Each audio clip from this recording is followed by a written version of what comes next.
Cough, cough, clear throat, cough, cough. Welcome everybody to the stream. So, what's up, jabrones? Hey, how's it going? How's it going? Are you doing well? So I've been streaming today. I've been streamed on Facebook Live, which was interesting. And on Facebook Live, I'm actually allowed to stream this in portrait or landscape mode. But for some reason, on YouTube, I had to stream it this way. So sorry, folks. But the Facebook Live, even though it was in landscape, the quality was poo-poo. So I think the quality's a bit better on here. Can you hear me?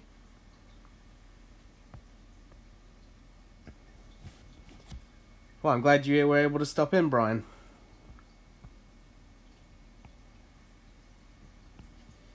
Feel free to ask me anything. I'm here for you.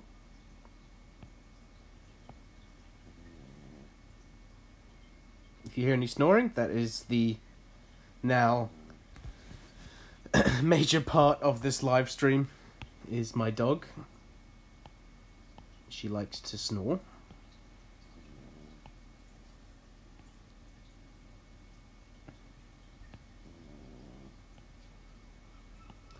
So I tried out streaming on Twitch today. I tried out streaming on Facebook Live.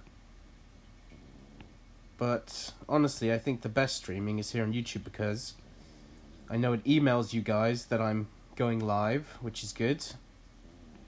And you guys on YouTube seem to be a bit more chatty, where everyone else is a bit more quiet. So I think this is my home. Is streaming on this platform.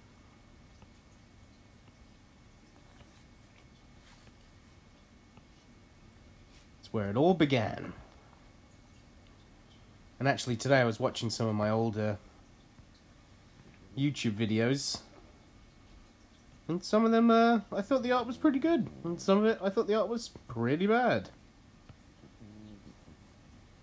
Am I still currently working for Marvel? I am. I'm working on Venom issues 162 and 163.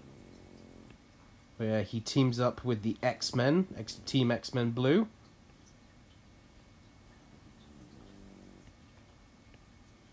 And I'm also working for Image, drawing a book that I cannot discuss.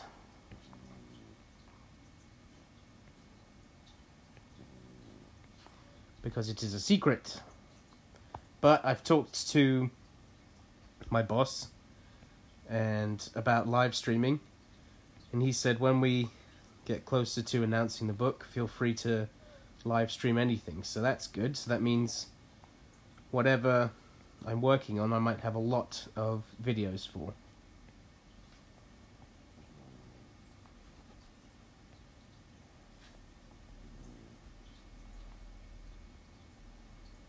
So this is Big Trouble in Little China. I think I was showing this yesterday when I tested out the stream. I'm doing the inks. This is a huge connecting cover piece. Sweet, I know what I'm getting now. I've been so busy, I've been out of date. Oh, I missed the rest of your comment, I'm sorry. But this is a big old piece of artwork, this.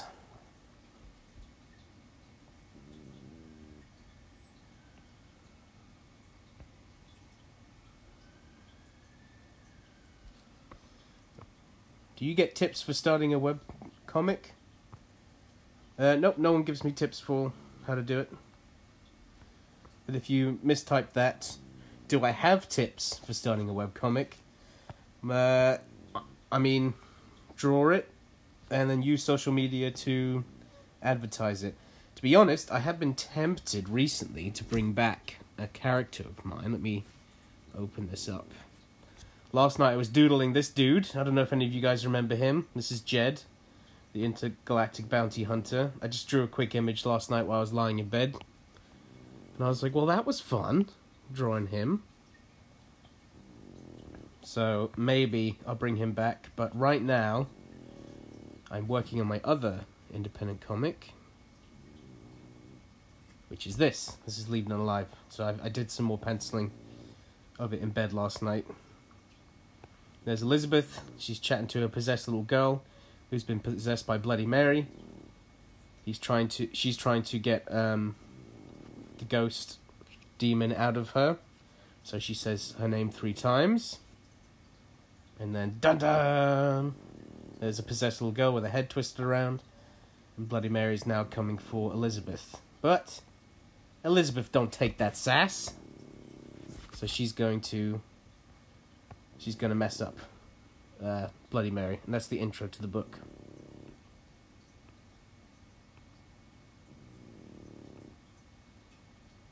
Thanks very much. Yeah, I'm spending a bit more time on Leaving Unalive than I am on my client work since there's no deadline. So I'm sparing no expense with it. I'm trying to make it look the best it possibly can. Because with stuff like this, like I'm on a tight schedule, so sometimes I would say most of the art you see from me is about 70% of what I could actually produce. Because if I spent loads of time on it, like I do with my personal stuff, then I would never get it done. Because people need their comics. You guys are greedy and you need them every month. Okay, so he's done. I've got a song stuck in my head, a Christmas song. Thank you. I have stuck in my head. It's a difficult responsibility. Do do do do do do do do do do do.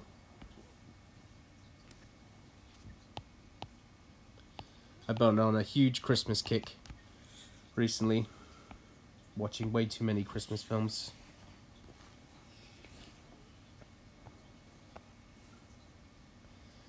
Right, let's do this background.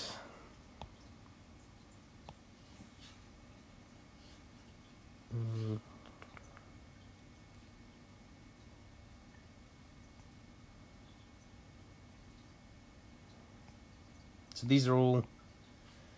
I was told they need to look like Road Warriors. But I'm a huge fan of the Fallout series, so I made them look a bit Fallout as well. So I'm going to ink some of these hands that are over this junk pile.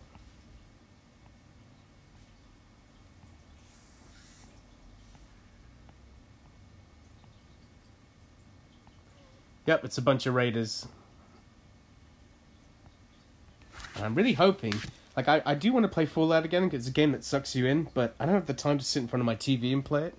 I never completed that game. I didn't even get very far. I probably have put, like, 15 hours into it. And I restarted the game because I wanted to play as a woman instead of a man, because I found the guy's voice to be really annoying. And I wanted to play as a badass chick that didn't take no sass, just like Elizabeth from my book. But then...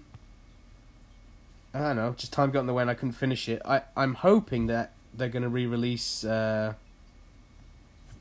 game on the Nintendo Switch, because if they do that, then I can just pick up and play whenever I want. I'm also hoping to get Skyrim on the Switch as well. But the problem with Skyrim is I have played that game to death. Luna, don't chew that squeaky toy. I've played Skyrim to death, so... as exciting as it would be to just hop in and play Skyrim, it's like, well, what am I going to do? I've already beaten all of it, so... I had a lot of free time back in 2011.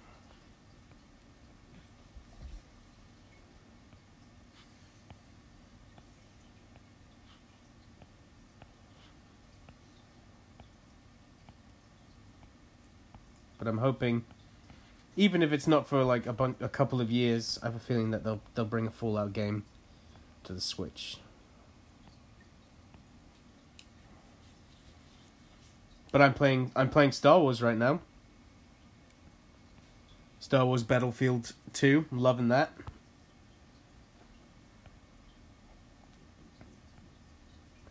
I really only play it on the weekends though.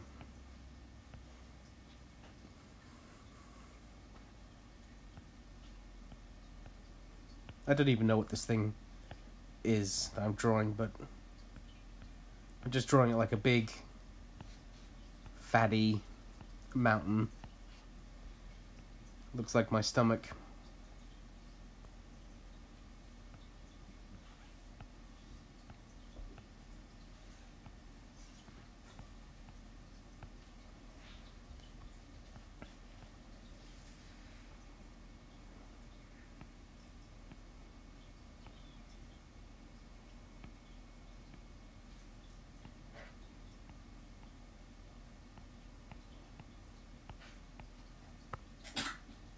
Oh, you alright?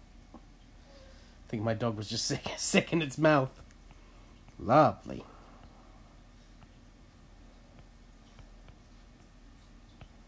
She brings such nice levels to this live stream of snoring and squeaky toys, now being sick in her own mouth.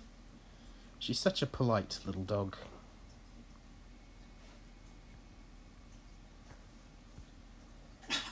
Yep. You okay over there? Yeah, I'm just being sick, you know.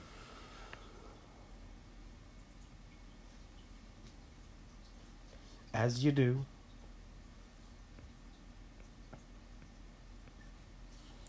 You guys got any questions?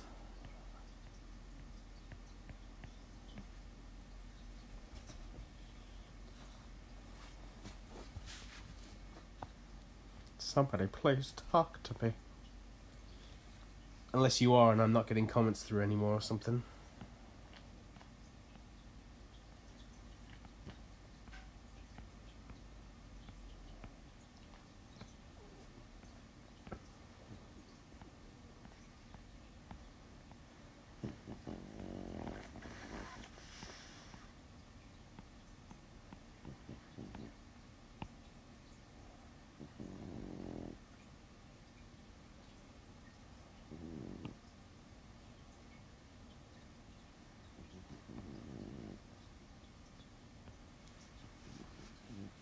Oh, let me check my phone.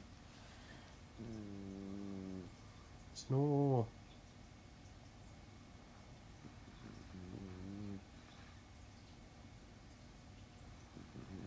I don't know why it keeps using the image of Secret Warriors when I go live.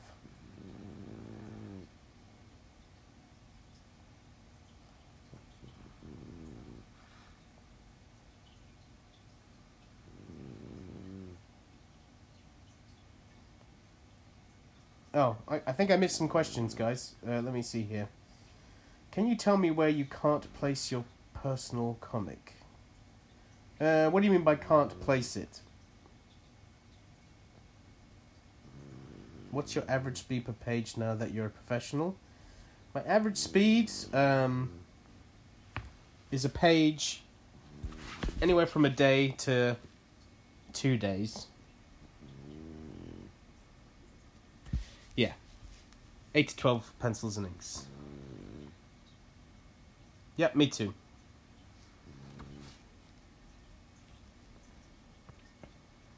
It really depends on the page though.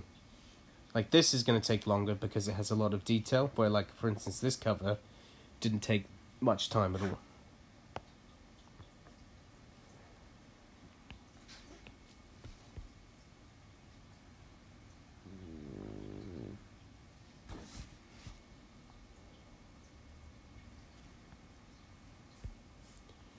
It's a difficult responsibility when you're helping on YouTube for a live stream. So I'm streaming with this new program so I can stream from my iPad, so I'm going to check the comments periodically just in case I missed any.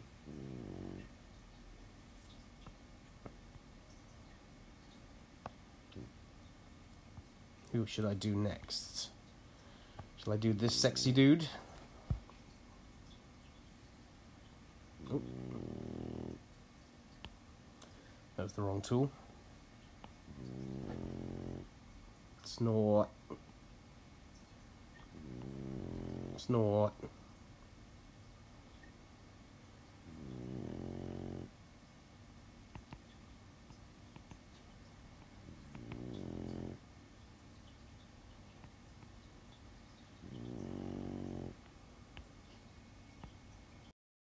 Down.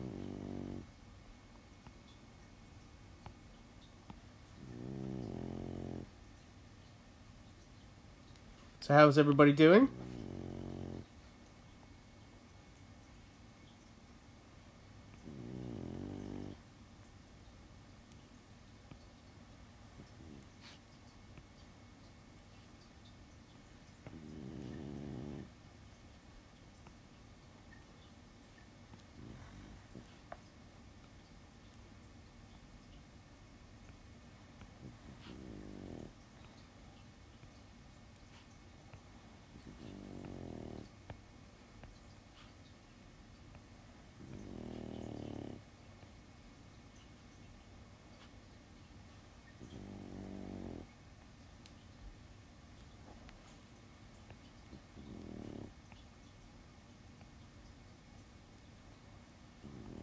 No one wants to tell me how they're doing. So unpopular.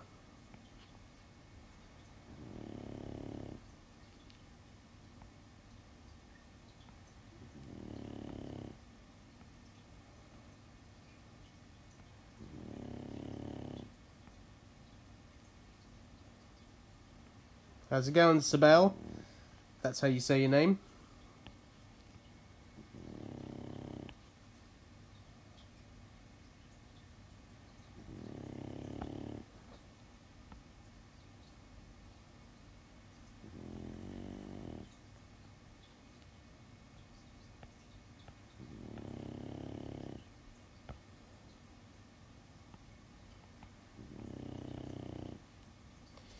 I'll tell you how I'm doing. Trying to work in this heat and wishing I had an iPad Pro to doodle on. Heat? Where do you live? Because it's freezing where I am. It was snowing yesterday. Yesterday? Yesterday.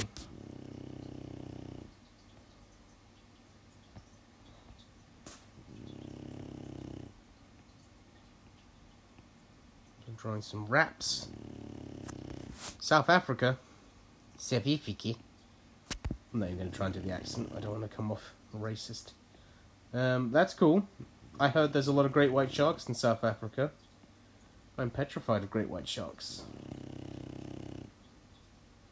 Thank you, Berthold Todd.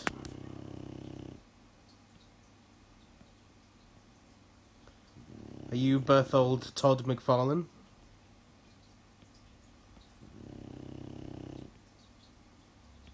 Again, if there's new people joining in, feel free to ask me anything. Otherwise, you get to just listen to the sound of my dog snoring. Like that.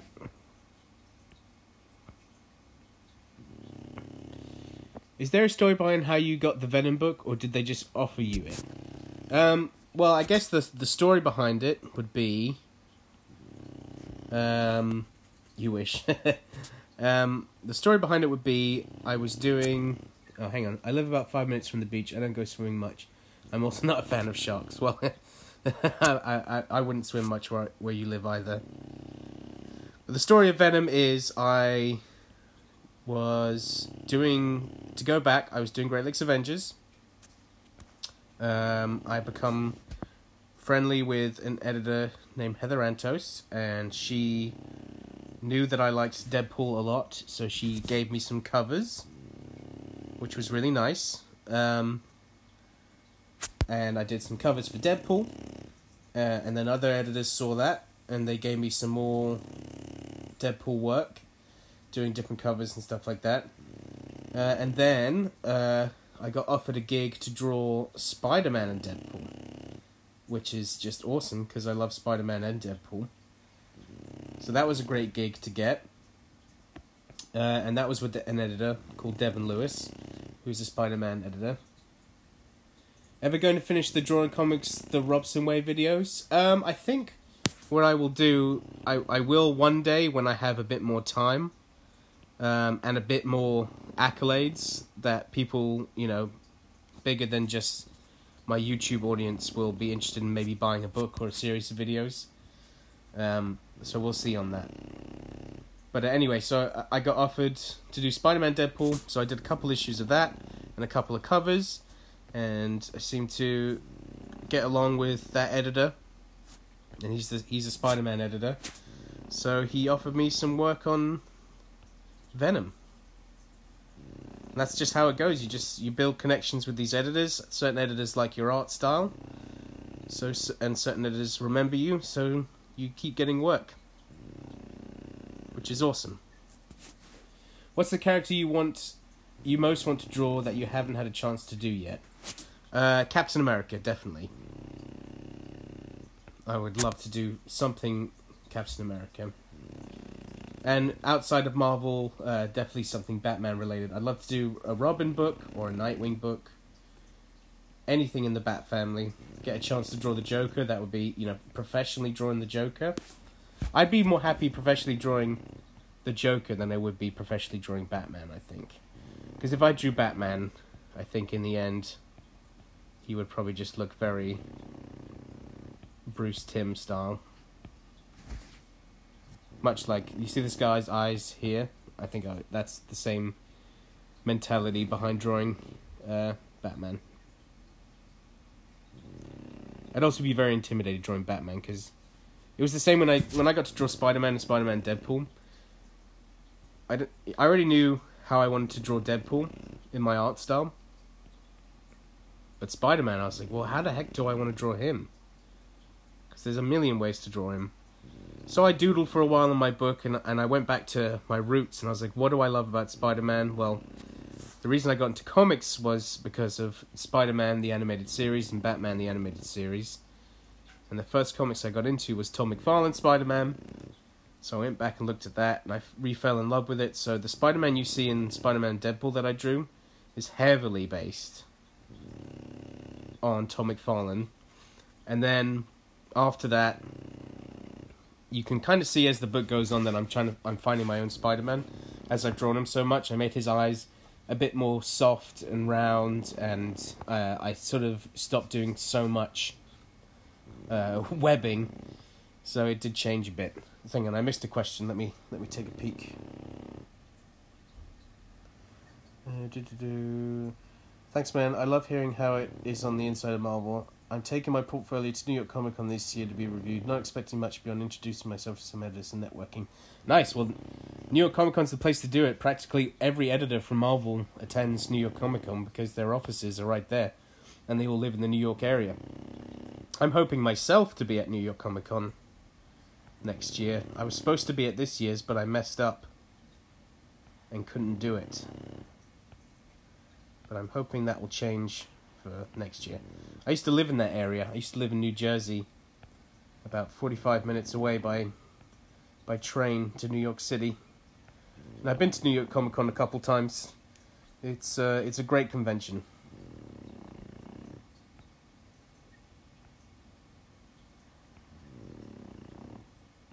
But if you go to New York Comic Con and show your portfolio, I bet you'll be showing it to Ricky Purdon, who is one of the guys that I showed my artwork to, that got me the gig. And I would say now is the time more than ever to show your stuff to Marvel, because they seem to be hiring quite a lot of new talent. DC seems to have all the old talent, where Marvel is fostering and creating the new voices of the next generation of artists, like me.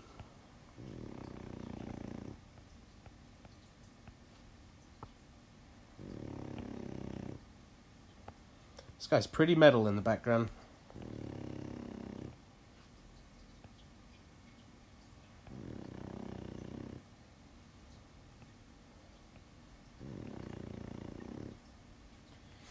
I, for one, am always interested in artists' how-to books. Ever think about that?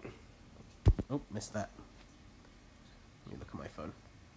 I, for one, am always interested in artists' how-to books. Ever think about that? Really like your style. As in make my own how-to book? I would love to do that. It's just about having the time to do that.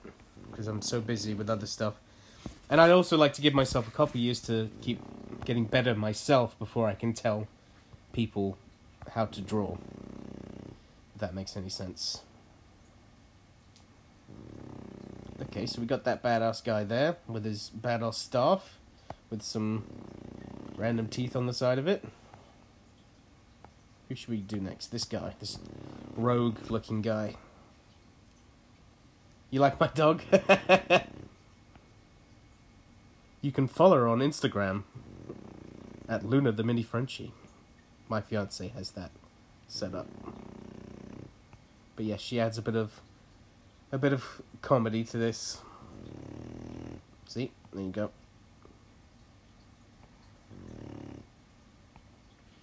She's lying in my lap right now. And even if I kicked her off, she would still just come back to there, so can't do anything about it.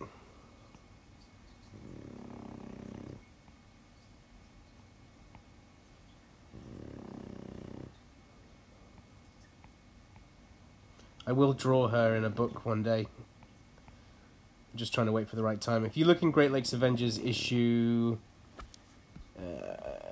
is it 3? I think, or is it 2? In a Great Lakes Avengers issue where it starts with Flatman working at a coffee shop, there's a dog, a black Labrador on the first page, and that was my brother's dog. So my brother's dog is now in the Marvel Universe. It's canon.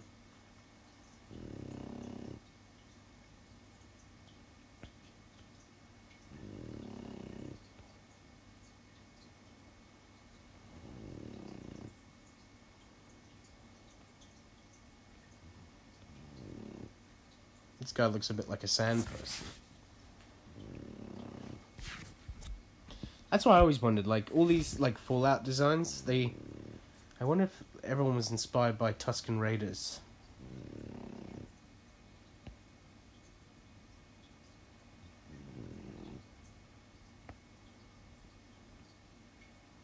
Oh, what's going on here? There we go.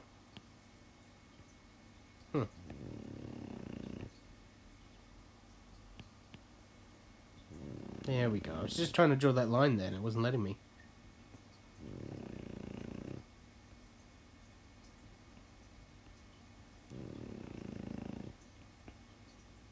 Oh, I see. My hand's touching up there. There we go.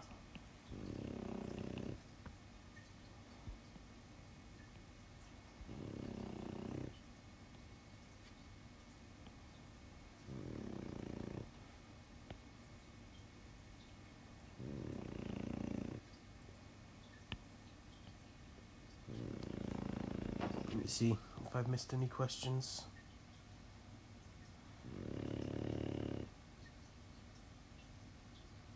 Nope.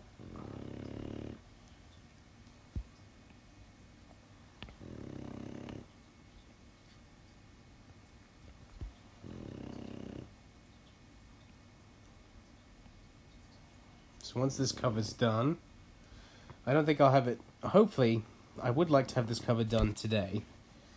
But it is getting quite late here in the UK. I think it's nearly 3 o'clock in the afternoon. So I'd at least like to have this wireframe today and then do maybe final inks tomorrow. And then after that, I'll be switching to doing this cover of Teenage Mutant Ninja Turtles. And then I'll be back to doing interior work.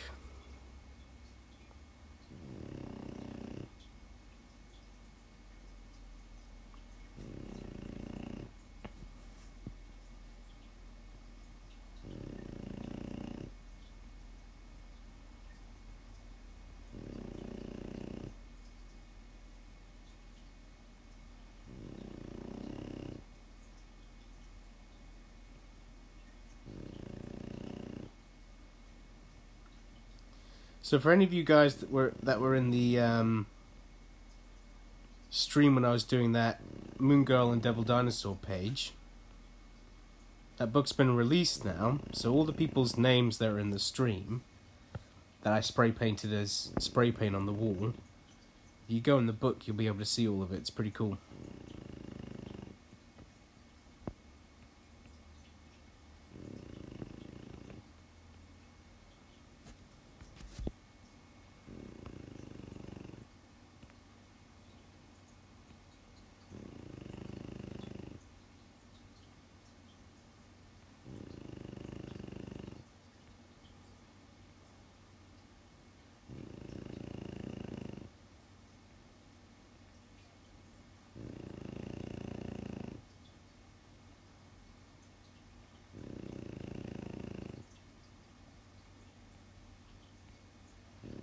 Anybody got any more questions?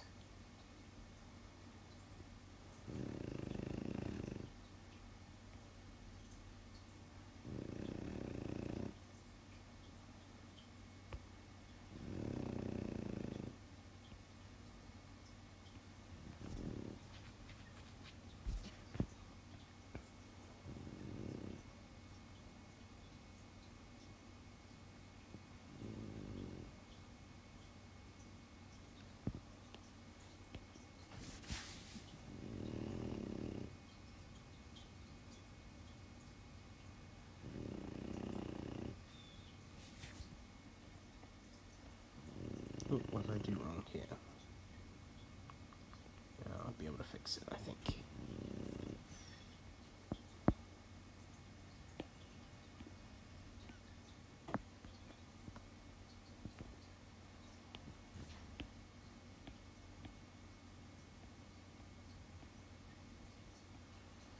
So that was my comic book action where it makes an outline around everything. As you can see, got a little bit messed up here. There we go. Oops. So this action just adds a thick outline behind everything. How long do you work as a professional artist? How long have I worked as a comic book artist? I mean, I've been drawing comics as my job. Know any good resources for learning digital inking? I'll give you that an answer to that in a second. I've been drawing comics since 2009, but not professionally. That's when I was drawing my own indie book and stuff. And then I got a gig drawing a comic for a company, for Toyota. And I was doing that book, and then after that book, I graduated university. And I had moved on to drawing other comics. And my goal then, once I had left university, I had an internship being a editor for a YouTube channel called The Yogscast. Well, not an internship, I was a freelancer. Because I studied film at university, and I lost interest in that film, and I decided, you know what, I want to be a comic book artist, because I had heard a podcast with Jim Lee and another one with Greg Capullo talking about how they broke into the business and stuff, and it really inspired me. They both said the same thing. Well, I knuckled down and I spent all my time drawing constantly, and then in a couple of years I got a gig. So I did that for, let's see, 3 years, doing nothing but drawing and working on independent comics. So my day-to-day was drawing indie books, but I was only making about $6,000 a year doing that. So I was living, on my brother's sofa, living at my parents', anywhere I could live rent-free while I pursued my dream. And then luckily, near the final hour of me being able to mooch off of people, I landed the gig with Marvel doing filler in for Star-Lord. So at Marvel, which is, I guess, my quote-unquote professional work, I've been working there since 2016, April 2016, so I'm coming up to 2 years. But working, drawing comics as my career, is my profession. I've been doing it for over 4 years. And if you look back on my YouTube channel, you'll see a ton of progression from where I started then and then where I am now. Okay, so let me look. What was the other question? Do I know any good resources for learning digital inking? It depends on what program you're using. I mean, if you watch... You can ask me questions, because, I mean, I'm digitally inking right now. I could try and help you out. Jonathan Rector on YouTube, he has a lot of great videos. That's how I learned how to digital ink. And I also digitally learned how to ink stuff from... You're welcome. From DC Comics Guide to Digitally Drawing Comics. That book by Freddie Williams really helped me draw, ink the way I am right now, where it's this single line and then added line weights later.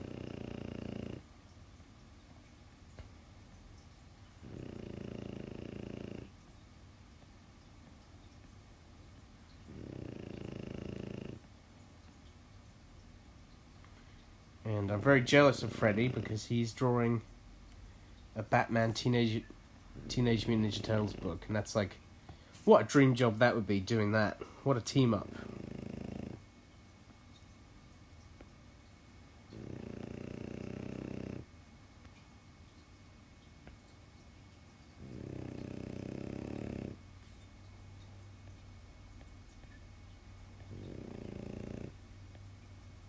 What do you think is better in Clip Studio Paint? I think... yeah, sorry about my dog.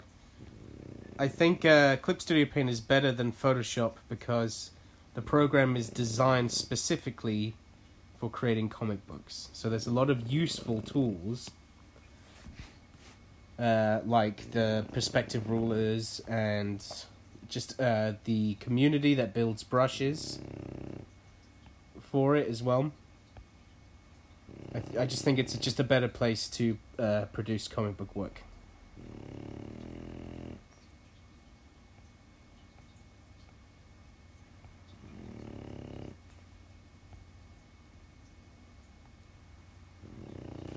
Would you stop snoring?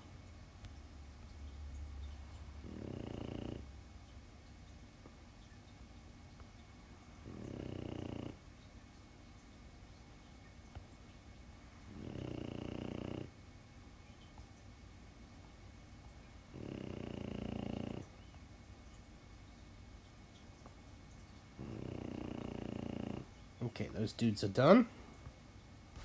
Just save.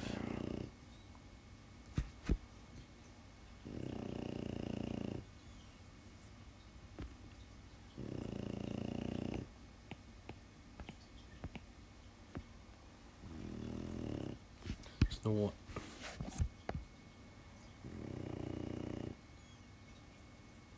I think we should be doing next this guy, right?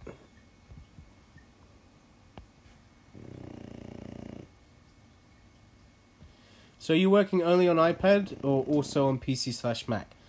I've recently switched to just working on the iPad. Since I bought the iPad, I have not gone back to my computer. I was a bit sick of working in my office. Now I'm working in my living room now. And I was sick of leaning over my desk. Like right now I'm lying down.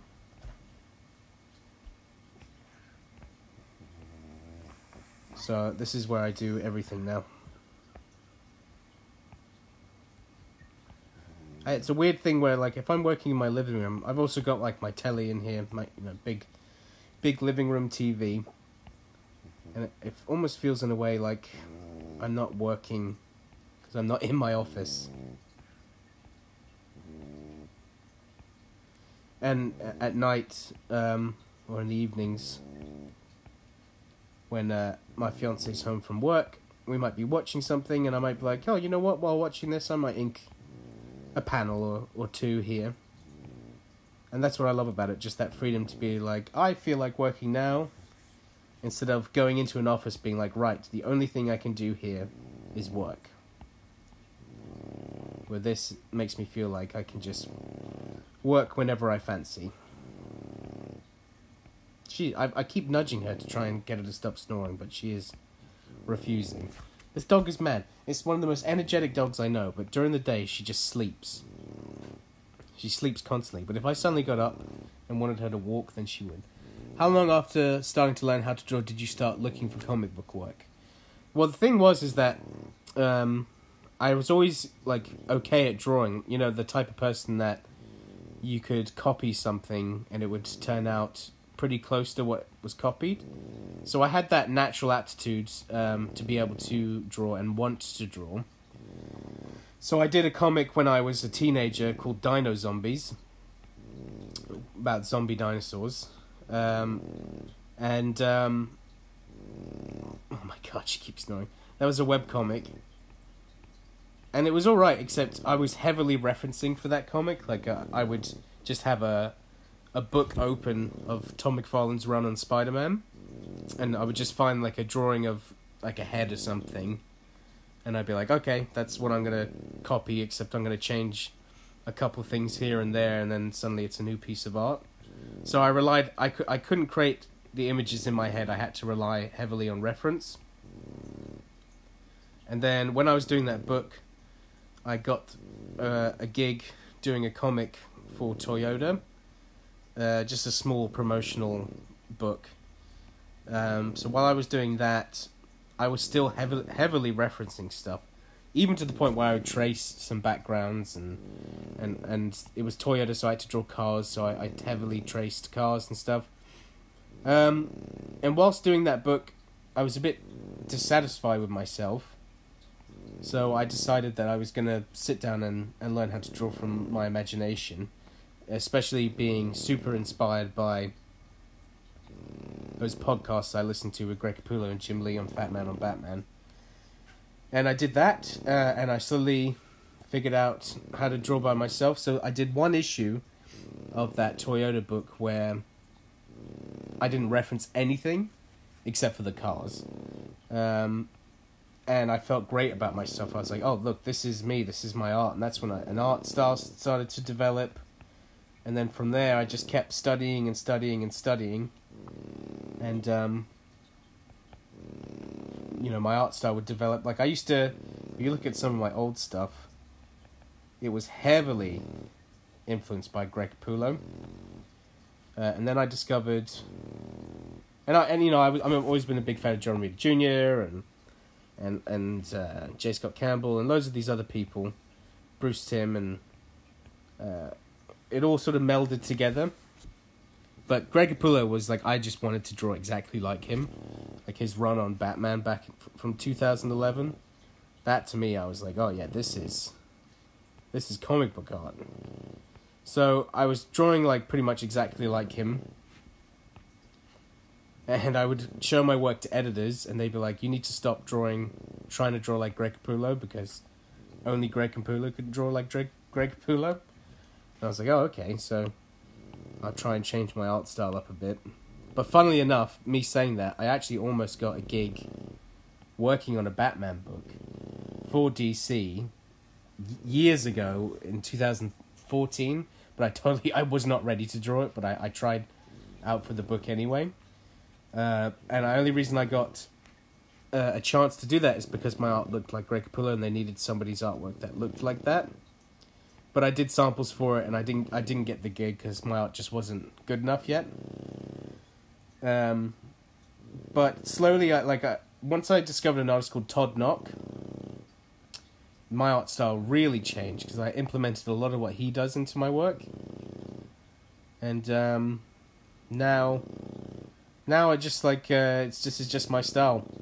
And I think a lot of my style has to do with the way I draw faces, obviously. There's still a lot of Capullo in my face, I would say. But I think the way I draw hair is more J. Scott Campbell and Todd Knock, and I don't know. Honestly, it's all time. Like, if you spend enough time, like when I was like, I'm gonna sit down, I'm gonna draw every day. You say that, and then you do it, and you're like, oh my god, I've been drawing every day. Like, you feel like you're going a bit insane. But it does pay off. Like, if you just take the time to do it, eventually, one day you will sit there and be like, oh, look, I work for Marvel Comics now, and I can draw anything from my head, so I did it, Ma. I did it.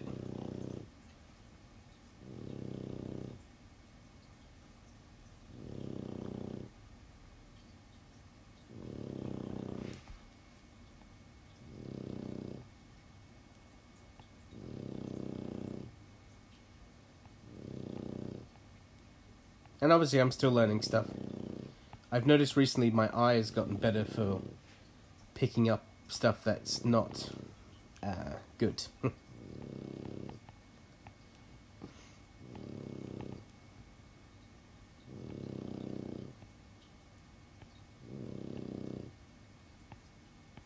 Because the thing is, the moment I started working for Marvel...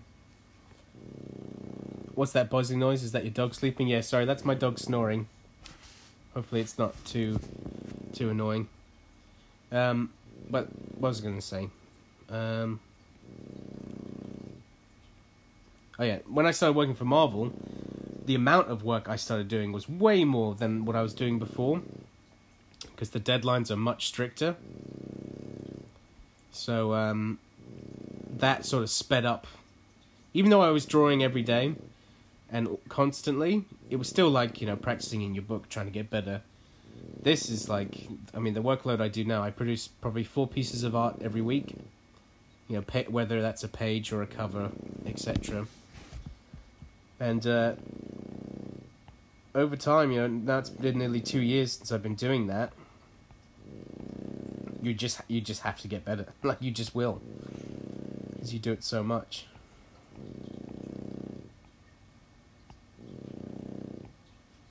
But at least for anybody that needs inspiration, just look on my YouTube channel. Go back to my first videos I published and you'll see that I've gotten a lot better. And that if you stick to it, big motivational speech, then you too one day can work for Marvel Comics. I am living proof.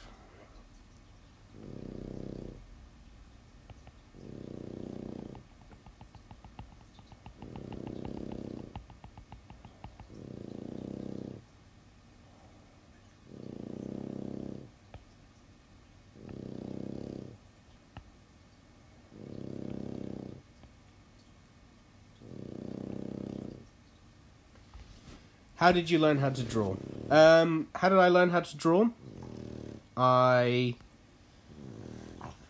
first, like I said, I would always just draw, like I would look at like a picture that Jim Lee drew or Todd McFarlane, and I would just completely copy it. And that's what I did throughout my early teens and even before that. And then when I was in school, I used to draw constantly in my notebook, and obviously you don't have any reference when you're doing that, so you're just drawing from your mind, and you pick up some good habits and some very bad ones. But when I decided I really wanted to learn how to draw, I just looked at the book Figure Drawing, Design and Invention by Michael Hampton, and it's different for everybody. Like, I know a lot of people say, oh, I got nothing from that book, but I read George Bridgman's life drawing book, and that changed my life. It's just somehow there will be a book out there that even if on your first reading you don't get, eventually you'll be able to understand it. That's the annoying thing about art. Like, it takes so long for your brain to finally see what you're doing, whether it's wrong. Like, that's why it's always good to have artists that are much better than you take a look at your work and review it, because they'll be able to tell you instantly what's wrong with it, because they've had so much experience just looking at artwork that, and especially their own, that they can see what's going wrong. But I did that, I studied tons of different books, and what I would do, I just draw constantly until it looked right. I still remember the day when I first drew an eyeball that I liked. Let me see if I can do it. I remember I was drawing a head. Hang on, let me change my brush. I was drawing a head. Oh, this is a bit too thick.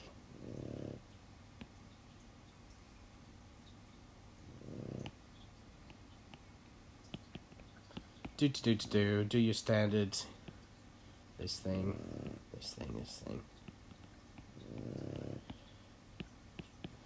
And I was drawing eyes over and over again, and I was looking at an image of Bruce Wayne that Greg Capullo had drawn in Batman. And I kept trying to draw eyes, and I couldn't do it. And then as you keep just constantly drawing it, you'll suddenly draw it a different way, where you might be, like, for instance, you saw me draw an eye there, I went like this, and then I thickened that up, and then I got the eyelid there, and then suddenly I have an eye. But like before, I think I was drawing eyes like this, which is more of a John Byrne, Todd McFarlane way to draw eyes. Or like you start with the eye like this, and then add the lids, and like there's so many different ways you can do it, and I just still remember to this day, I finally like understood that there was like an eyelid above the eye, like the eye wasn't just this shape. Like here's the eye. Eventually, I realized like, oh, there's a hood, like if you're wearing a hoodie, that goes over the eye like that. Like here's the eyes inside these little hoods. So if I drew it from the other side, but then it comes out like this. It's like there, but you won't really see that much. So I figured all this stuff about eyes, and I was like, oh my god. It was like 5 o'clock in the morning, and I had been drawing all day. And I was like, "Oh my god, I can finally do it!" And that's one of the amazing things about drawing is, you eventually, when you discover how to do stuff, oh my god, that's like the best feeling in the world. And eventually, you discover more and more, but that eventually slows down, and then you eventually discover that what you did discover is wrong, or like there's something like, or you forgot how to do it. Art's weird. It's a very weird thing. I found, like, you don't have to be a master of anatomy. I don't know how to draw freaking anatomy. Like, look at this giant bicep here. That makes no freaking sense. Or this giant hand, and if you look at this, like, I barely put any anatomy on his knuckles. I just have lines. There's no neck muscles or anything like that. And you see here as well. It's more just form. Like, I don't have any of the bulgy muscles in his forearm here. But you can tell, like, that's a round object. And like, I mean, you look at this guy here, and his muscles make no sense. I just chuck big veins on it to cover it up. It's all through time, and form is the most important thing. And when I say form, I'm talking about drawing cylinders, squares,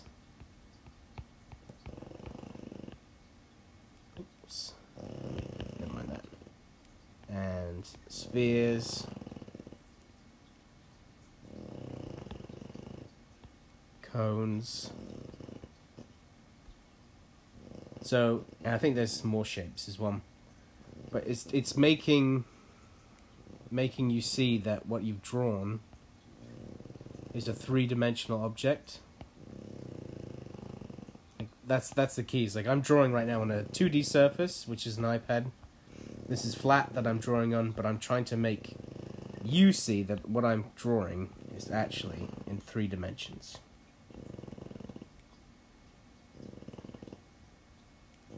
It's like when you watch TV, that TV, the screen is 2-dimensional, it's flat.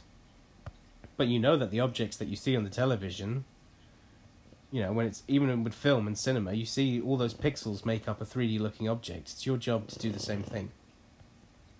You have to convince whoever's looking at your artwork that it is indeed occupying space outside of the screen itself.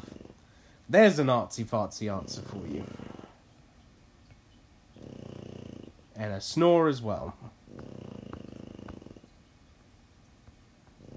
Looks like I gave up on drawing this hand down here. Of this rad-looking dude.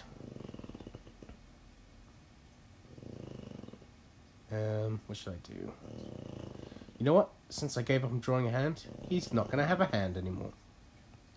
He's going to have a hook.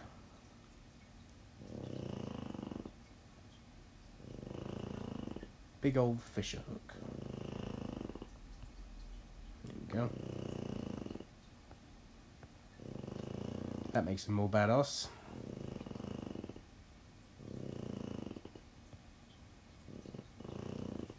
Snort. Now let me check on my phone to see if I missed any questions.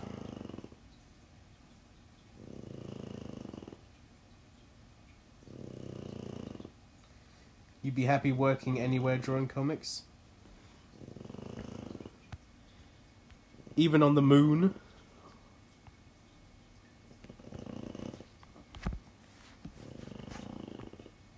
Well, you can just start drawing comics. Just get to it. Don't be lazy. Get it done.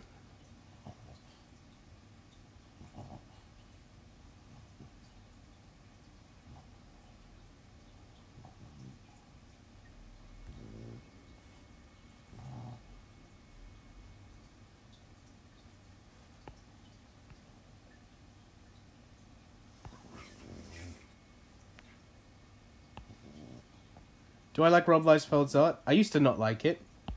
I used to play into how the rest of the world sees it and make fun of it. But I do like his artwork. There's a lot of redeeming qualities to his work. Some of it, yes, of course, some of it is very weird looking and not proportionally correct. Or anatomically correct, or all that crap. But there's plenty of my artwork that's the same. And I think once you've worked as a working artist and you have to deal with just the crunch of deadlines, I think you eventually understand the dude was just trying to get the book in. That being said, yes, he has a lot of good art as well. But a lot of people just focus on the bad of it.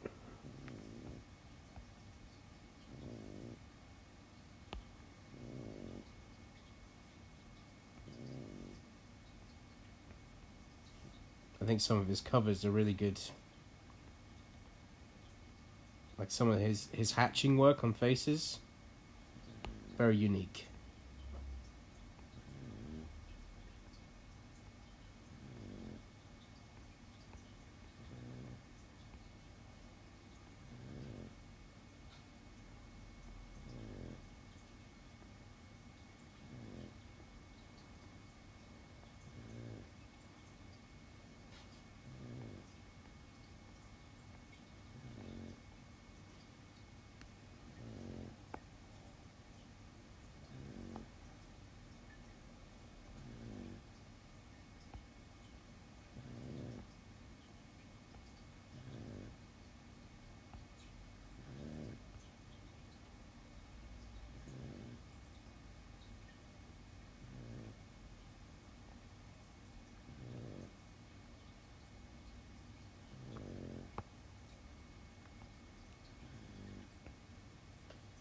Am I working from home for Marvel? Yep, every artist works from home for Marvel.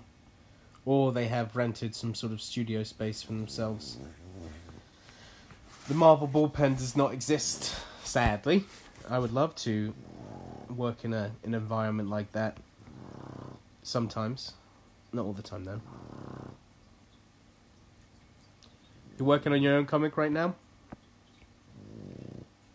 I'll start posting it online and making YouTube vids.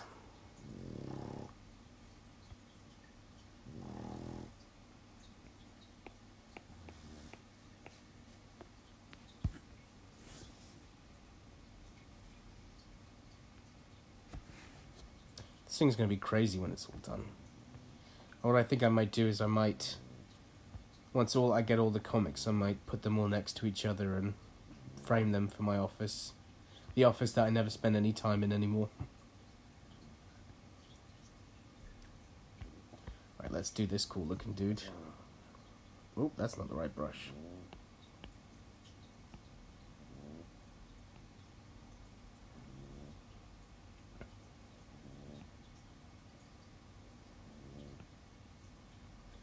So this brush that I'm using is a custom brush that I've made to reflect how I think a micron feels traditionally.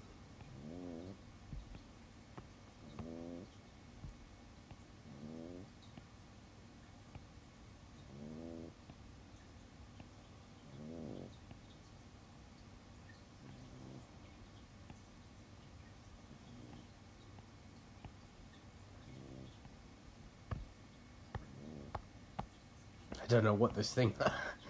He's like, who in their right mind would just be like, wear this headband with one spike on it?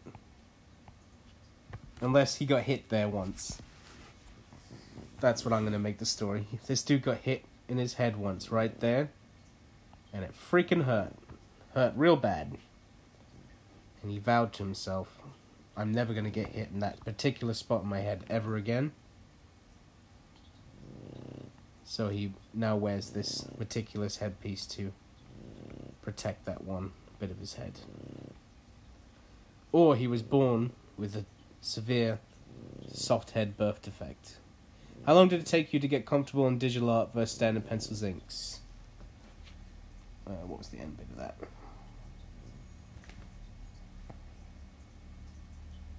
How long did it take you to get comfortable in digital art versus standard pencils inks, or have you always done digital? I learned mostly how to draw digitally, so I'm far more comfortable doing this, especially since I spend all my days now working digitally. So this, what I'm doing here, is the most comfortable. I do try and draw traditionally every now and then, just so I don't forget. Not really forget, but, you know, so I don't lose that touch with traditional drawing. The most traditional drawing I do now is when I attend conventions and do commissions. I have some Christmas commissions I need to get done.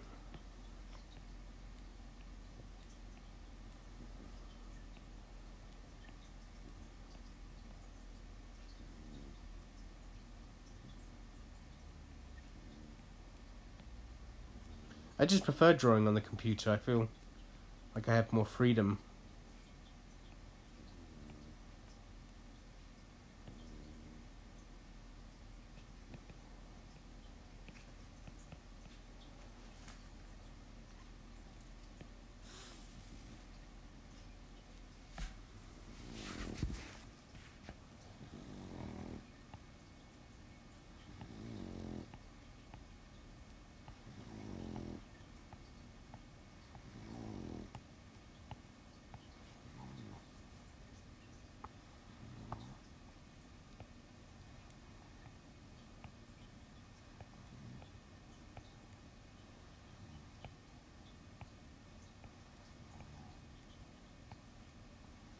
Giving these guys lots of bandages from all their raiding wounds.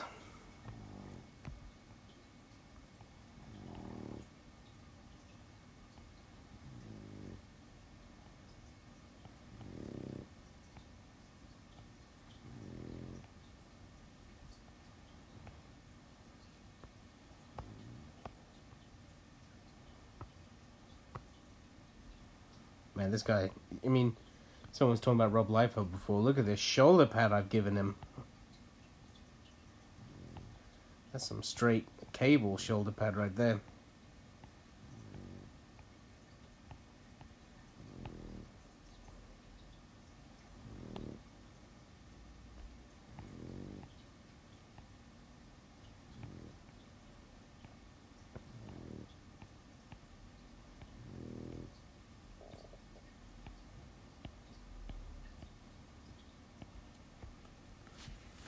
That's another reason why he's wearing that. He got hit there on his head, and he got hit big time there on his shoulder. And he said, "Never again!"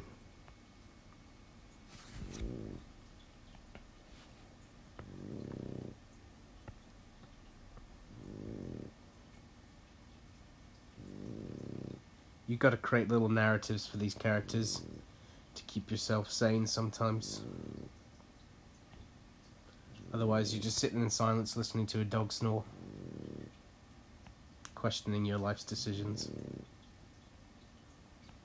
Why did I have that third donut?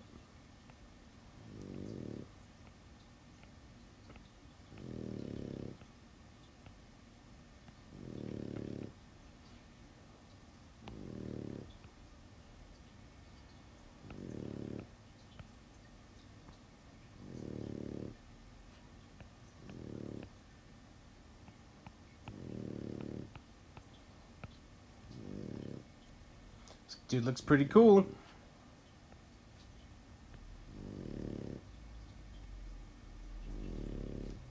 Yeah, if you're coming in late, that sound in the background is my dog snoring. Is it really annoying? Or is it just, it's just there?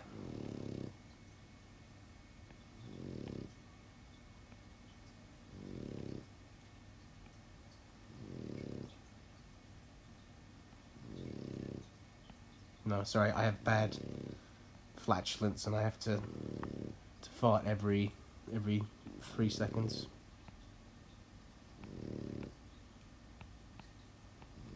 Imagine if I was lying and it was just my fiance snoring instead. I'll just try to cover it up.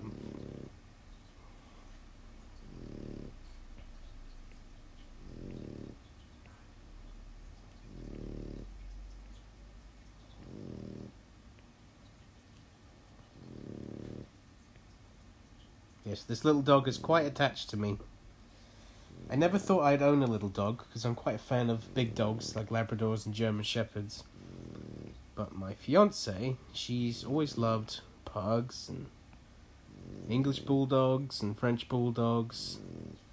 So she got me into that. I mean, I just love all dogs anyway, but she really got me into those snub-nosed little doggies. Yeah, dogs doing things is way cuter than people. So she got me into this, and then luckily this year I had enough money to get a dog. And we got a little Frenchie, and she doesn't really look like a French Bulldog, she looks more like a Boston Terrier.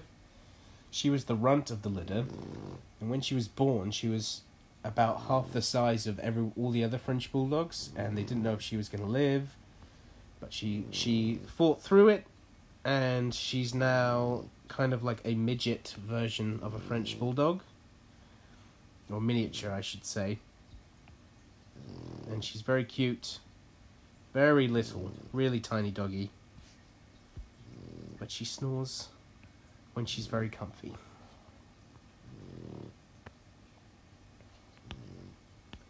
Gonna fix this blade here.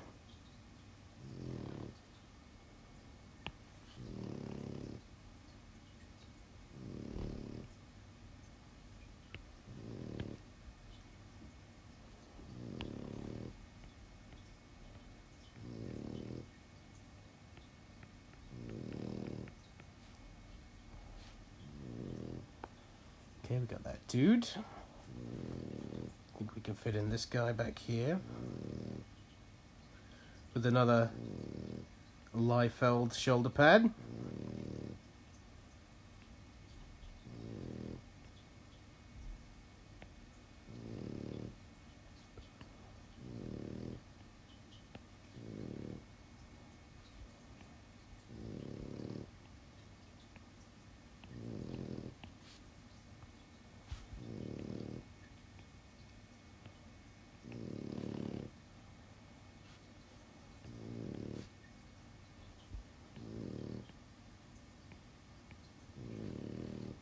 Some more Batman eyes.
Oh, sorry, I just missed someone's comment there because it's my notification. Let me go to the chat.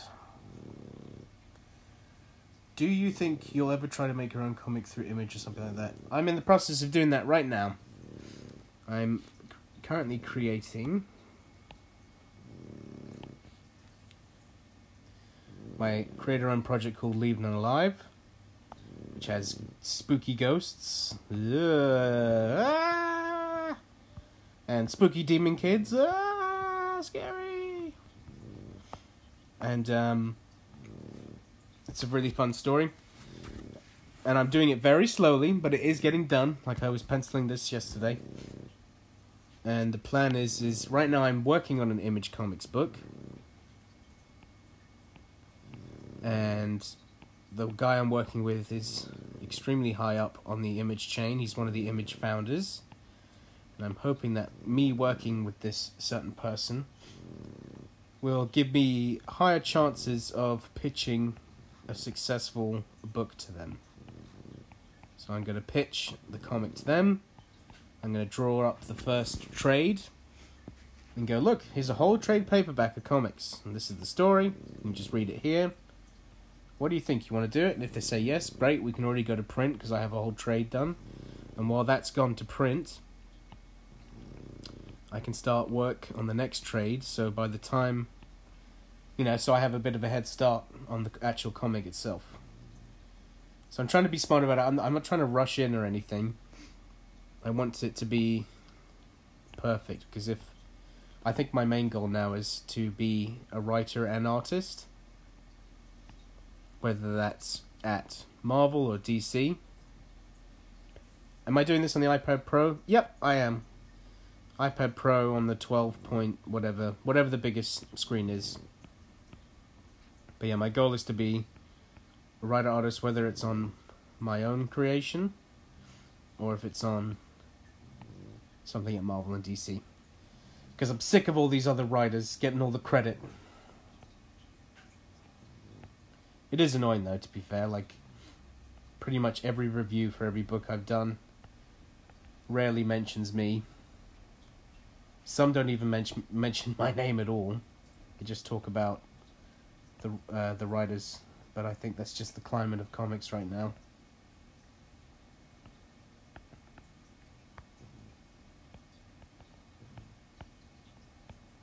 And I've always wanted to write as well. When I went to film school, I was heavily trying to become a screenwriter. Because I got lots of good ideas, man!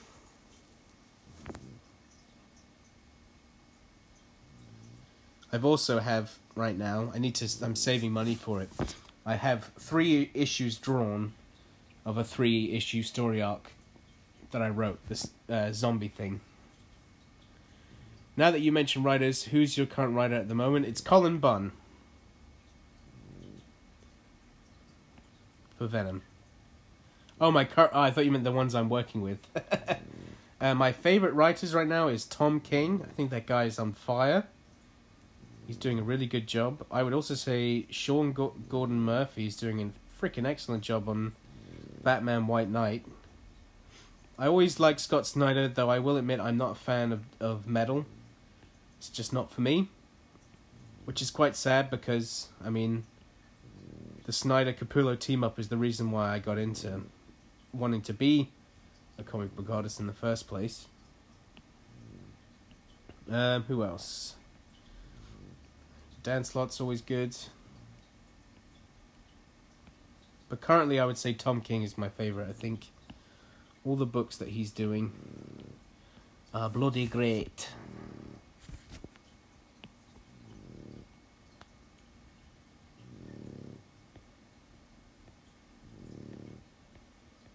And Kirkman. I love me some Robert Kirkman. I'm enjoying all the books that he's writing. I would love to work with him one day.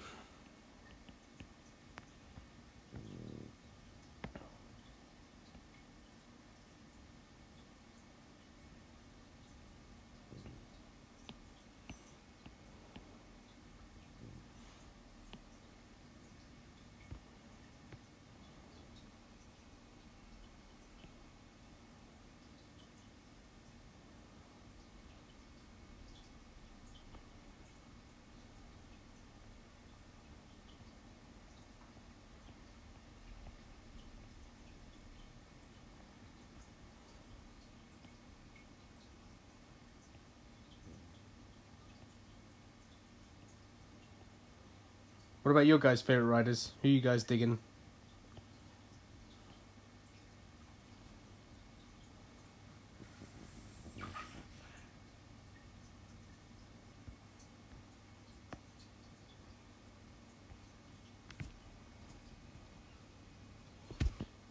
think what I'm going to do here is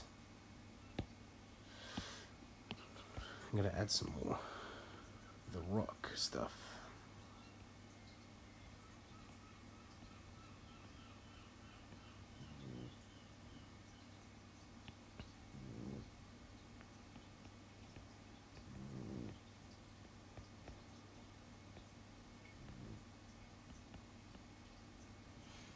Warren Ellis, yeah, he's great. Oh, who else do I like? What's his name? The guy who's doing the book Kill or Be Killed.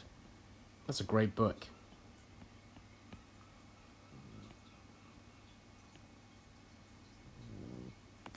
Oh, what the frick is his name? Mine's gone blank.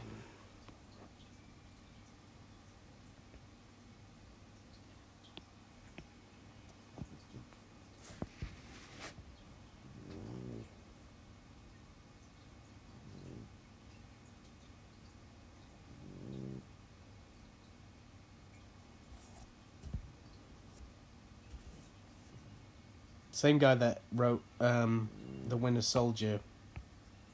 That's the guy I'm thinking of.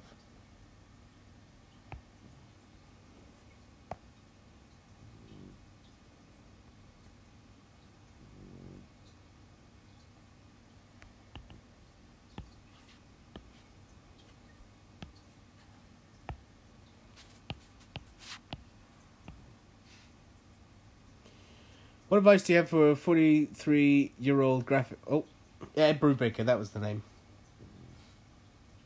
Yeah, Ed Brubaker, he's awesome. What advice do you have for a 43-year-old graphic designer suffering burnout that wants to be a professional artist drawing stuff?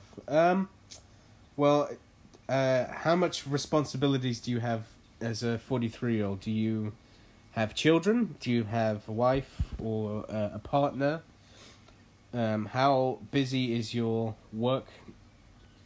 Because really what you need to do, if you want to work in comics, you need to dedicate all of your spare time to drawing and drawing comics so that you can get as good quickly as possible in order to get a job breaking in. And you know, age doesn't mean anything. It's the quality of your work.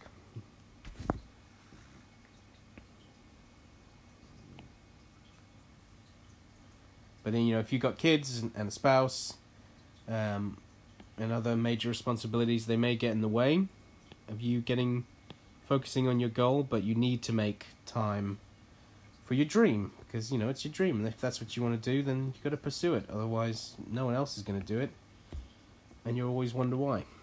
Like, what if? That's why I knew that when I graduated university, I was like, okay, I'm 23, I'm going to focus, since I can live at home with parents right now, I'm going to do that, and maybe I'll get lucky breaking in. Oh, shut up, Bovey. Everyone. It's Anthony Bovey. Pooh-head extraordinaire.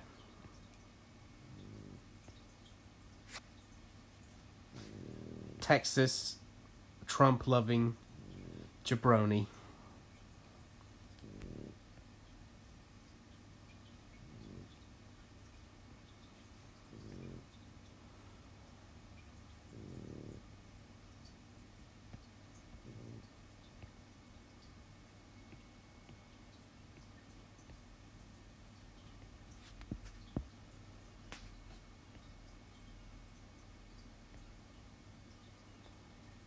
I don't know what that means.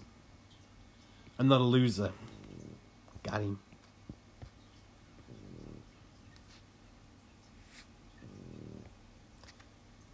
I didn't say anything bad about Texas.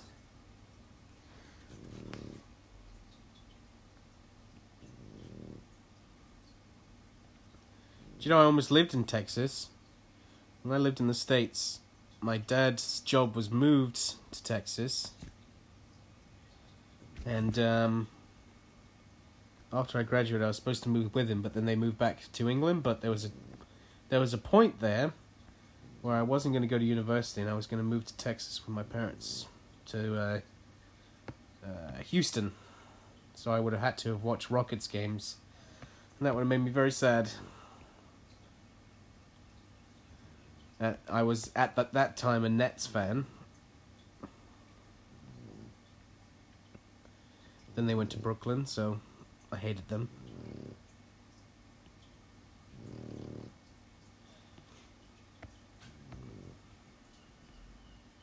Though I would have supported the Dallas Cowboys.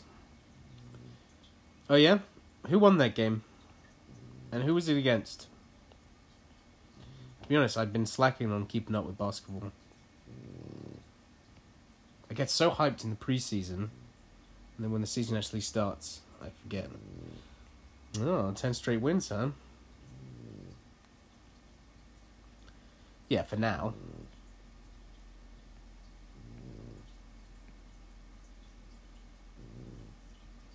Oh, well, I don't like the Pelicans anyway.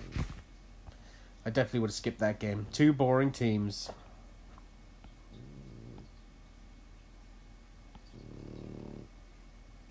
Don't even know how my Bulls are doing. I bet they're doing awful as usual.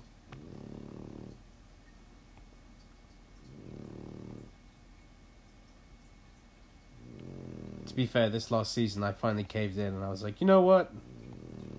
I'm a Golden State Warriors fan. I just wanted to root for a team that actually was good. The Bulls were supposed to be so good last season and they were freaking awful and they were arguing constantly. They were just an embarrassment to the sport in general. And it really put me off my favourite team.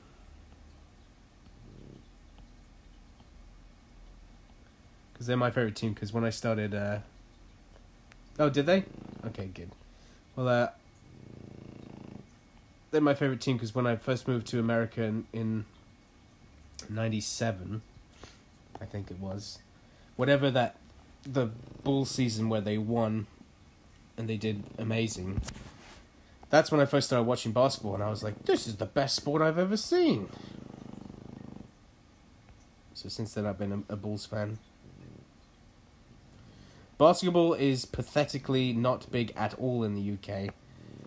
I'm only into it because I lived in America, but no one here watches or talks about basketball. It would be super niche. Everyone talks about football, and I mean English football. You know, where they use a foot and a ball. But yeah, no one talks about it.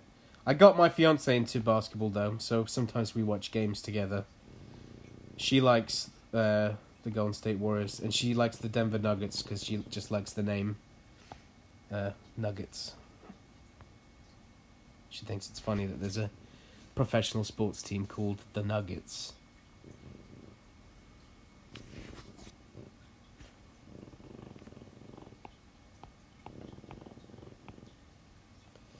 Bovey, don't you have a job to do or something? Don't you have to be at work or something?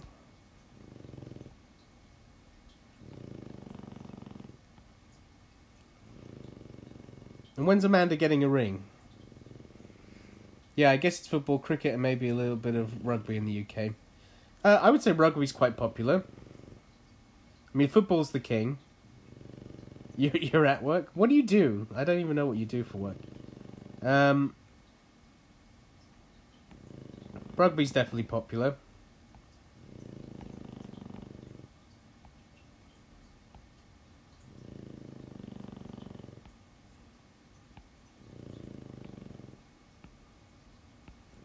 And with different crowds, you know, tennis is popular. Golf. With the poshes.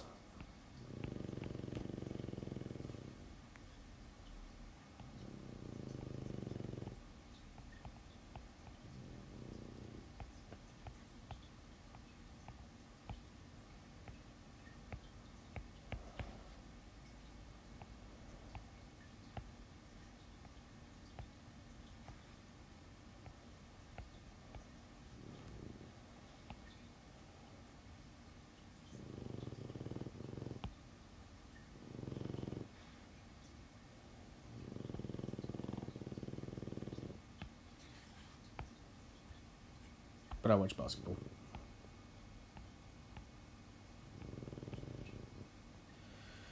I work for a finance company. I do a lot of corrections on back end of customer accounts. I do blah, blah, blah, blah, blah.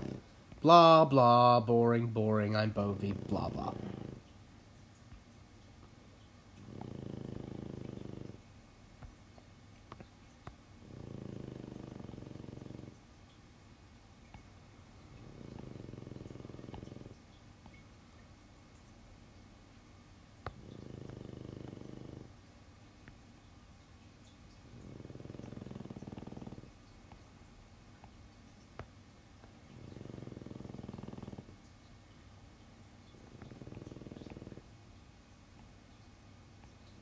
And they let you just watch crappy artists on YouTube do stuff.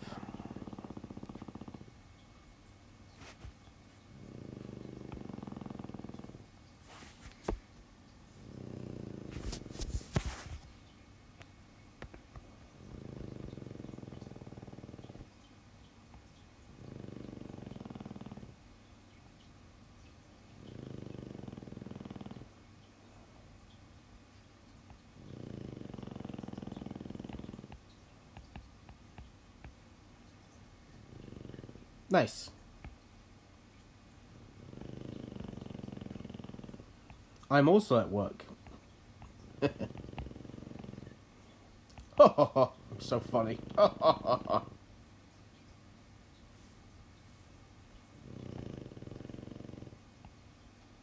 that's good that they let you do that, because I'm always of the mind of even when I was at school, I was just constantly drawing.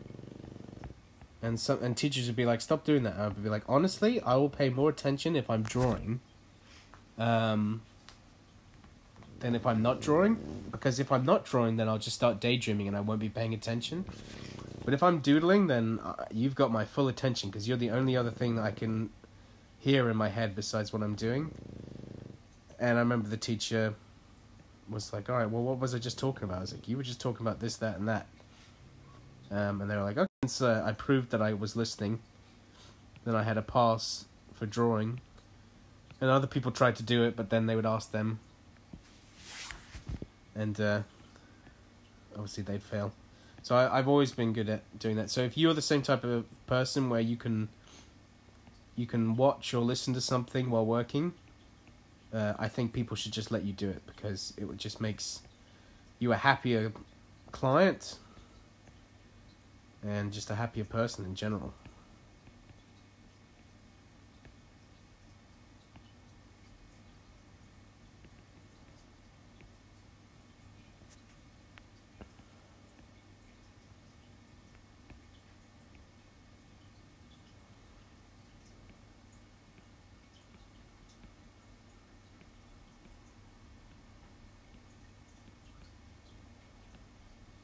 I think I missed some comments. Let's have a look.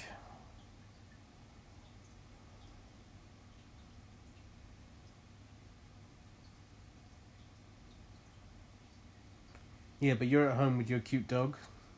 I'm at an office. Yeah. But then you have to listen to snoring all day. She's just stopped, though. She must be in a deep sleep now.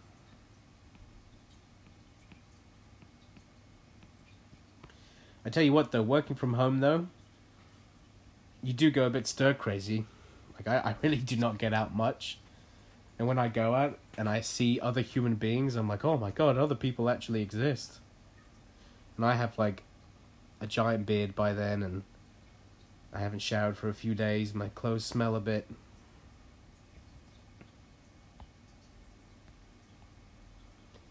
This job does make me feel like I'm not functioning as much as I used to be as a human being.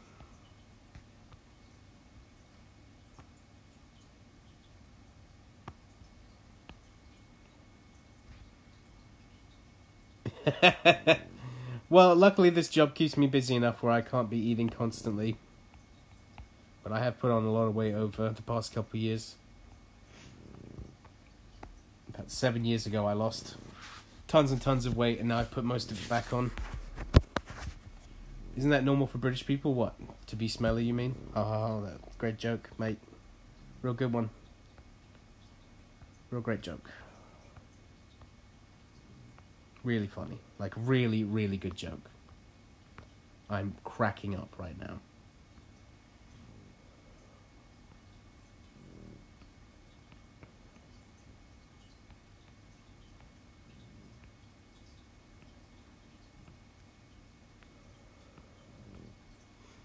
So the guy in the chat, Anthony Bovey, he is one of the hosts of a podcast called The Comic Book Show. And I highly recommend you not to listen to it, because it's terrible. Sometimes I'm on it. I make it a bit better. There's an episode where I'm drunk and I rant about how much I hate the movie Death Note.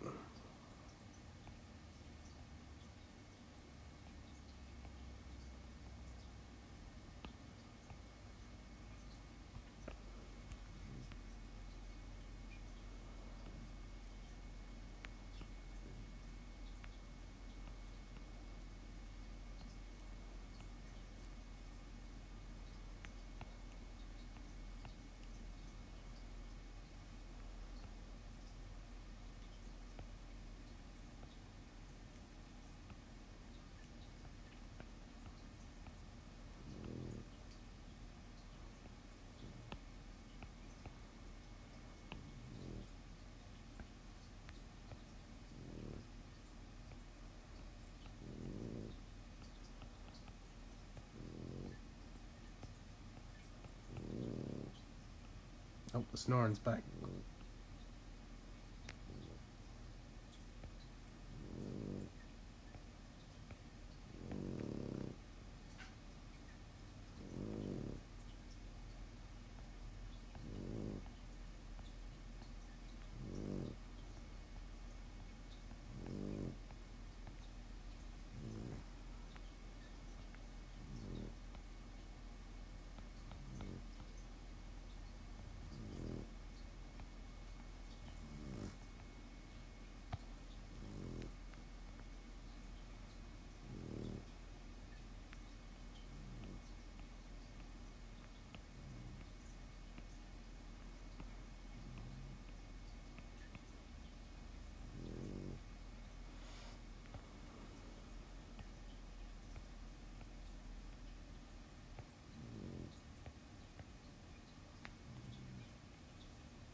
Hey, Bovie, tell Aaron to stop chatting in the chat because it's popping up.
Anybody got any more questions?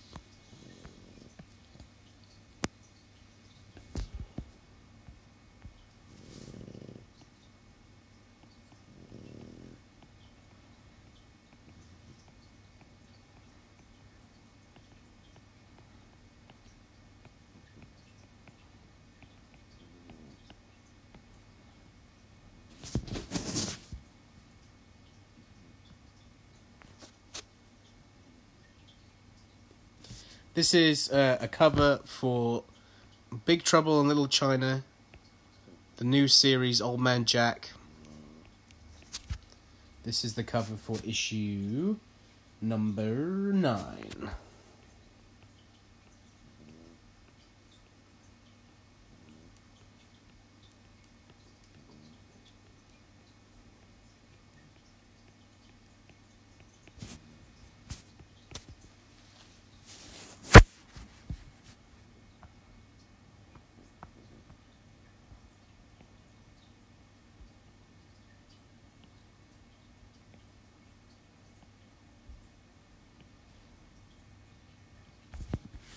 Big Trouble in Little China.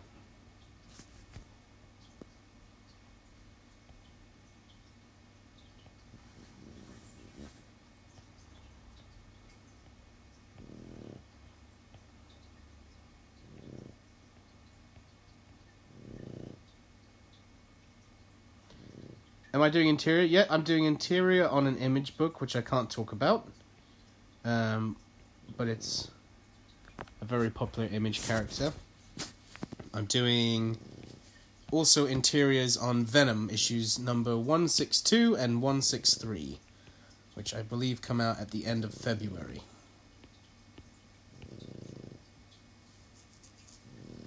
I need to make Marvel great again. Am I not already making it great? Am I just making it worse?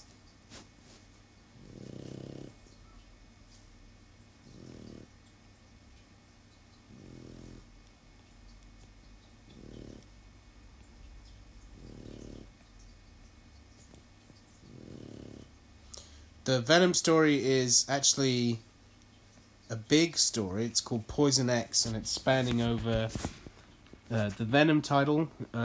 It's spanning over, I think, a Venom Incorporated title, and it's spanning over X-Men Blue as well, because the story involves the X-Men.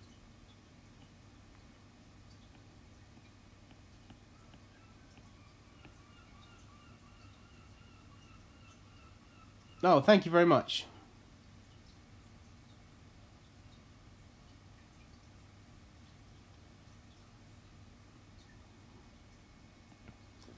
If you want to, I've done a couple other things besides Spider-Man and Deadpool. Like, I think the most work I did with them was Great Lakes Avengers. That was my longest run. But I do, like, even though I'm doing interiors, I do filler in work at Marvel as well, where I do a few pages here and there on certain stuff. Like, I just did a big run on a book called Secret Warriors, which is now apparently being turned into an animated movie, which is pretty cool. But I've been doing a lot of cover work, which is fine by me because I do love drawing covers.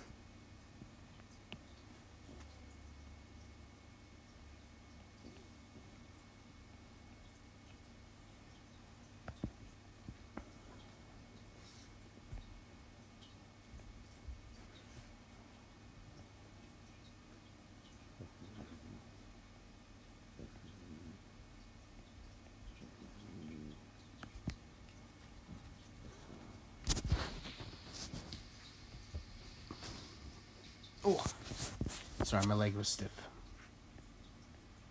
I got the stiff leg. Oh.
I don't know. This is not someone I made up. This is a character from the book. This girl. And I'm glad I properly penciled all of her costume because there's so much to it. My thoughts on Bitcoin, I don't know enough about it. My father-in-law keeps trying to get me into it, and I just want nothing. I just want nothing to do with it. I think it's going to be. I think too many people know about it. It's a big fad now. So,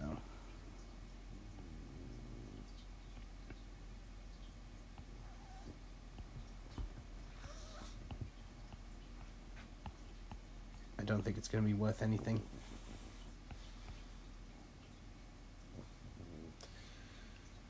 Let's see what we got here. I started drawing 6 months ago and I've been studying hard almost daily. Could you take a look at my work and advise me on what to study next? I don't want to spam this chat. That's totally fine. Just message me via I guess Facebook, my Facebook page, and I'll happily take a look at your stuff.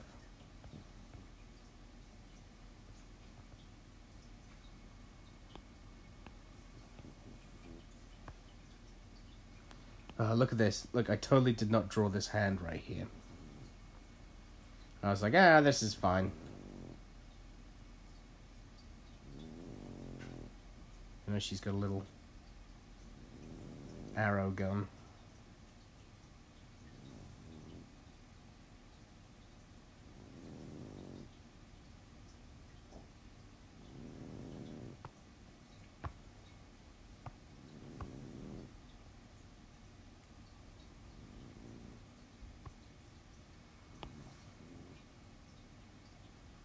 No worries. I'm too lazy to look up the reference for what the gun actually looks like, so I'm just making it up.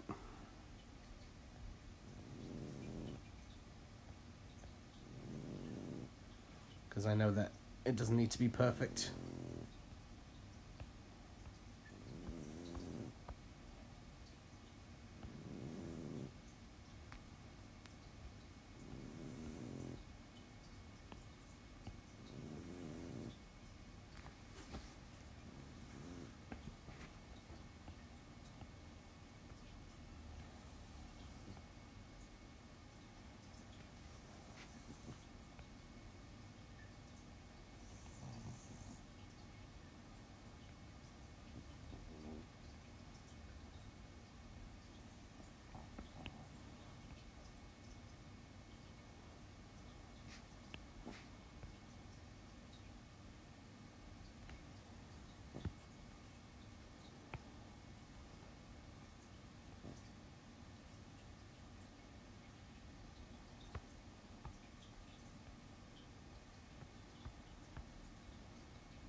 Almost done with the main bit of this.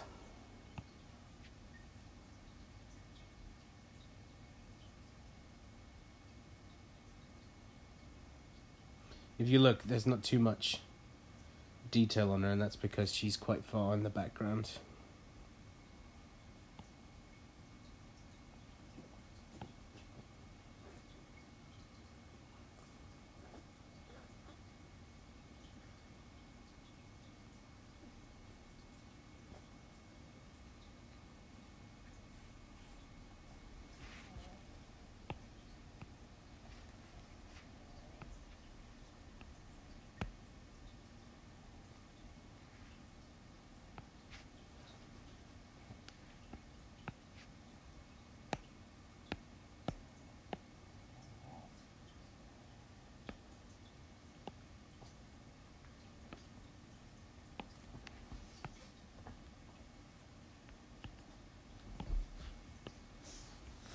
Oh, my dog just woke up. Hey, baby.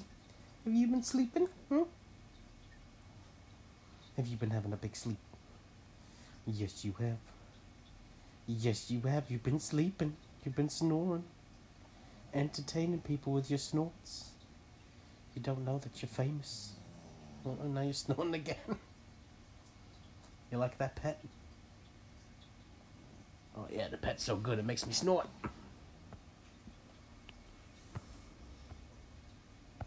Big stretch.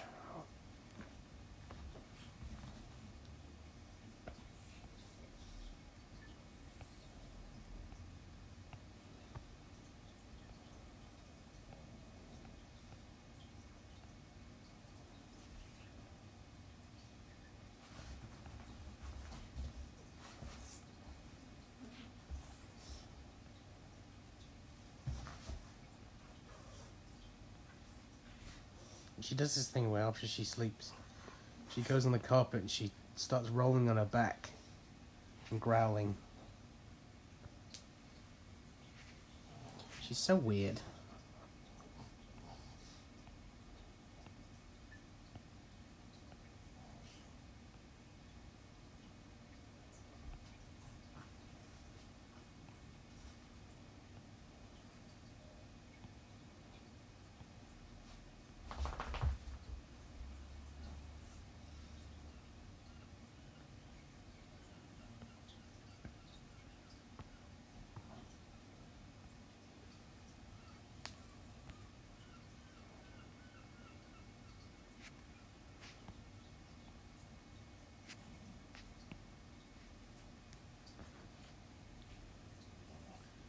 Save.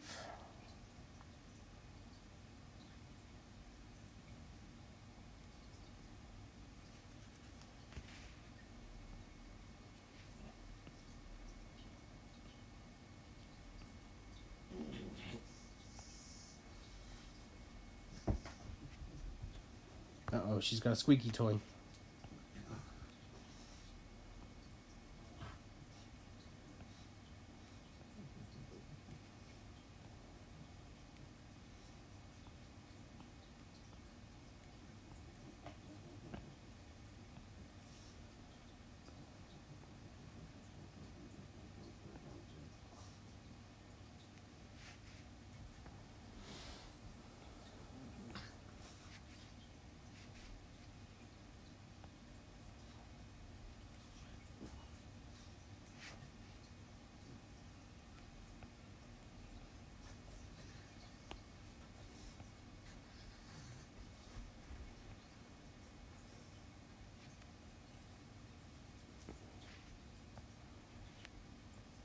Any more questions, guys?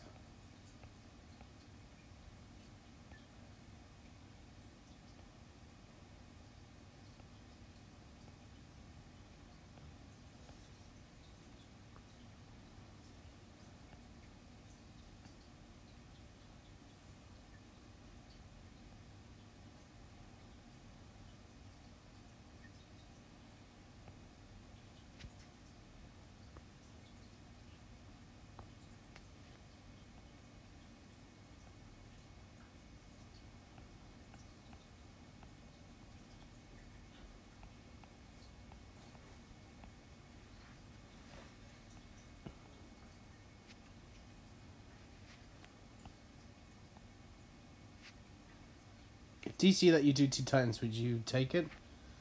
Heck yeah, I would. Any chance to draw Robin would be amazing. I think Teen Titans would be a good fit for me as well. And then hopefully I get to draw Deathstroke.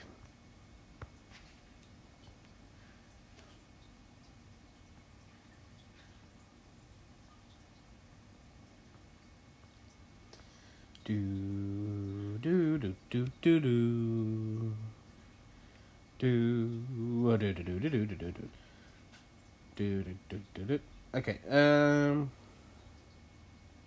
I got most of the basic line work done here. Notice that I need to put a thicker outline around Kurt Russell.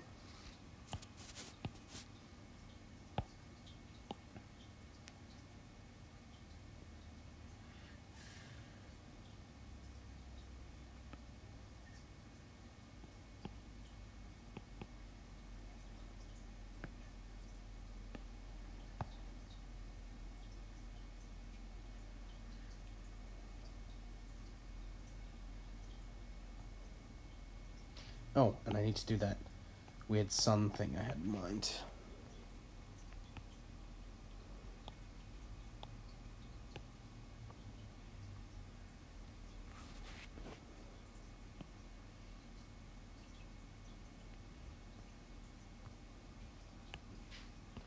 So what I'm doing here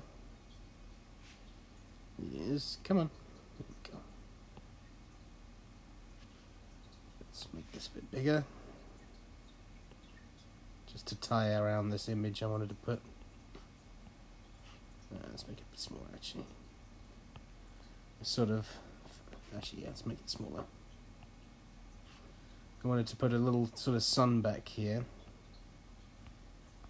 But I wanted it to look like faded in the background, so I want to take a white brush and I want to bring in some cuts.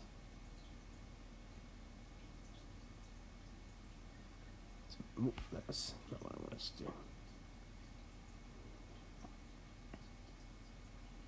To look like it's faded in the background behind some smoggy clouds. This is all a test. I don't know how well this is going to look or turn out, I mean, but we'll see.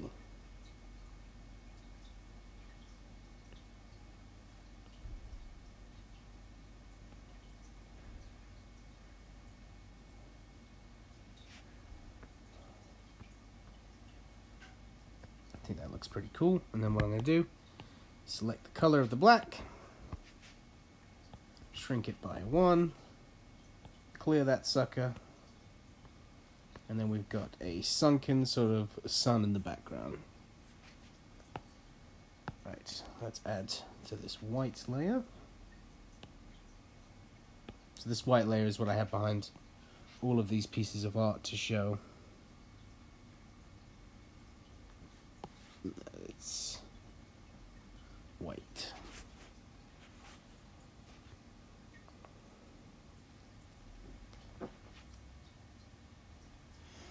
And there we go.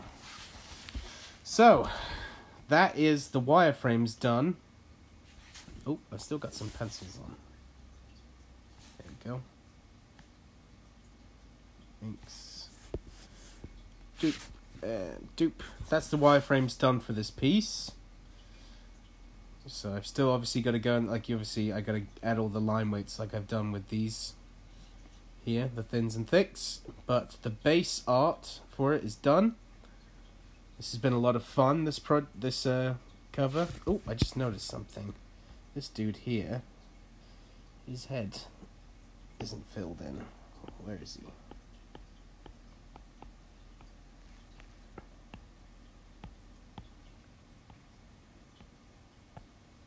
There we go.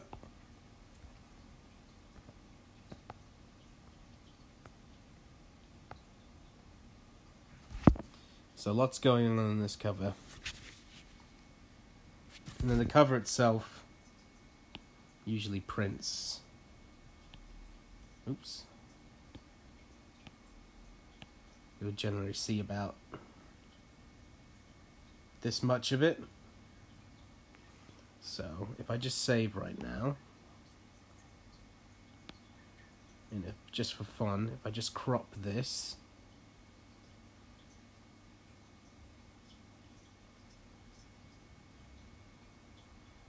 no, but I should definitely listen to it while working.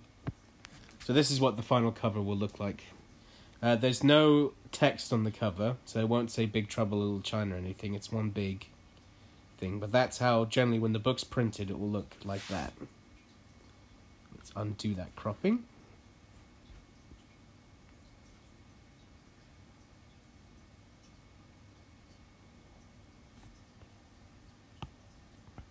Make sure nothing's disappeared before I click save. Oh, it looks all good. Cool. Okie doke, folks. I think I'm gonna end it there.